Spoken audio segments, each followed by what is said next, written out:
Alright guys, welcome back to this tutorial series on Photoshop. In this video, I'll be discussing the type tool in Photoshop.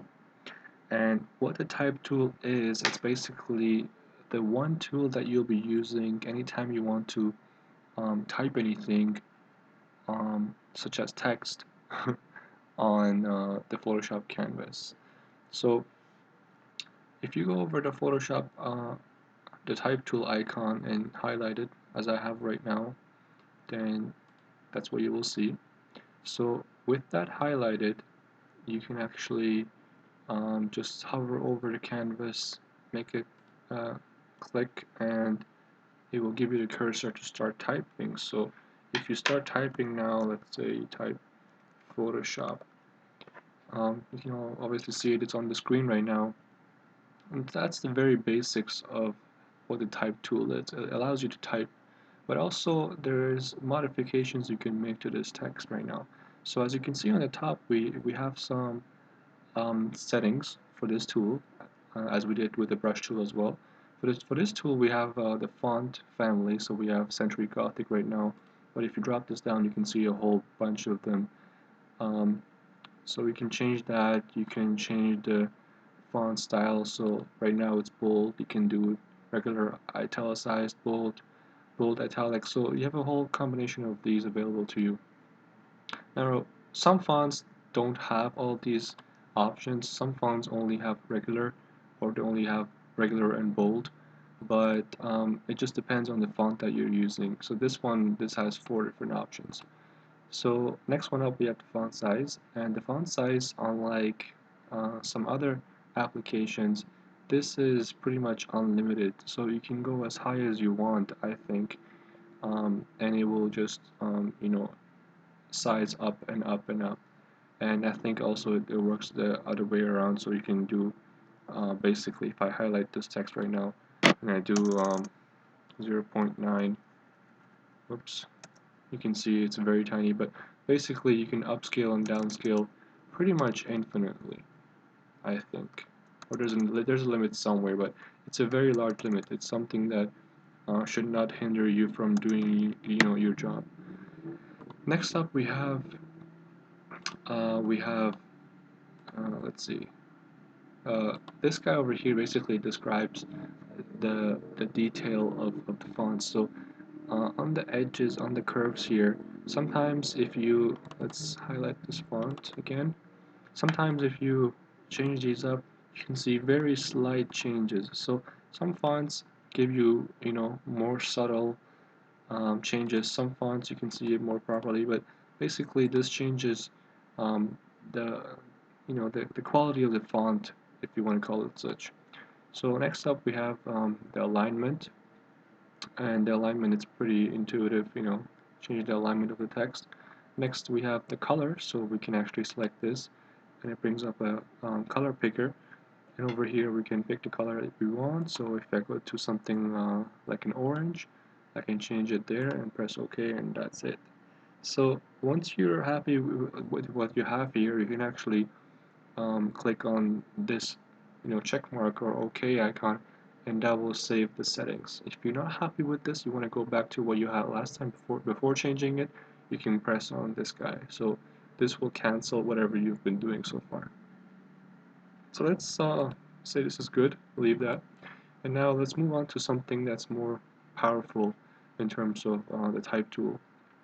Now if I go over here where it says what the A icon is, and it says character, when you hover over it, this is basically something that's even more powerful than what you have up here. As you can see, some of the options are the same thing that you see up here, such as the font family, the font style, the font size, but it also has various different options that you don't see on the top bar here. So it has a line height, so the height between each line of text. So if I had 2 or 3 lines here and I change this, then you would see basically the height of this change.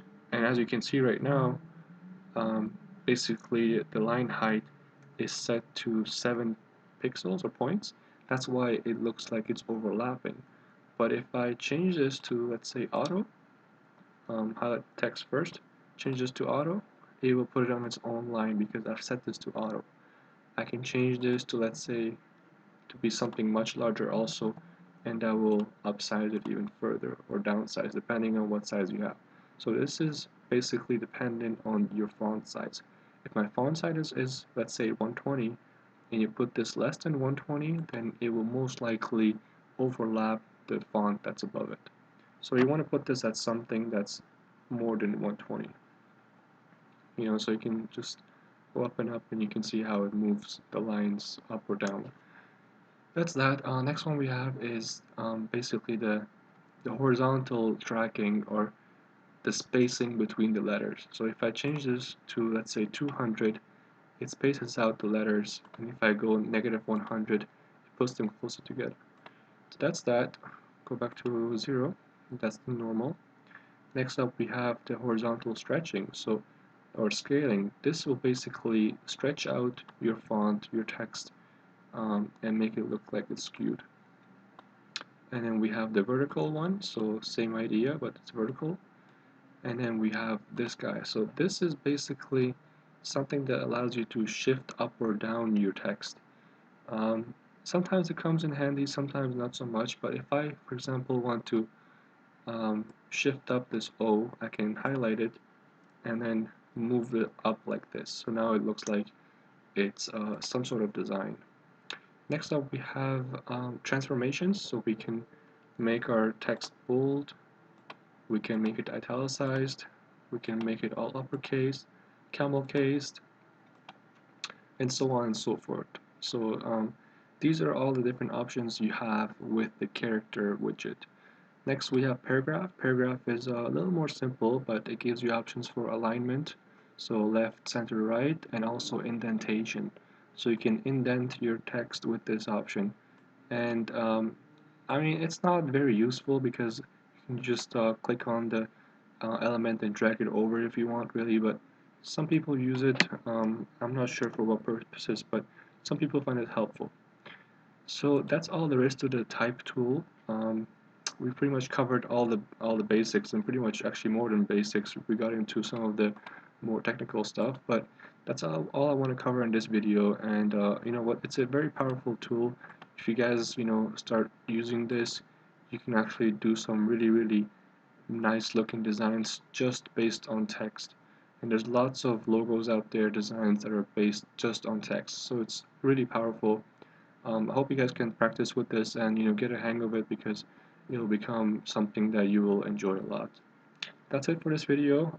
Stick around for the next video where I'll be discussing the let's see the layer styles and adjustment layers. So that's for the next video, and we have pretty much gone halfway so far. So stick around and we'll be through this series pretty quickly. So that's it for now. I'll see you guys in the next video. Take care. Bye bye.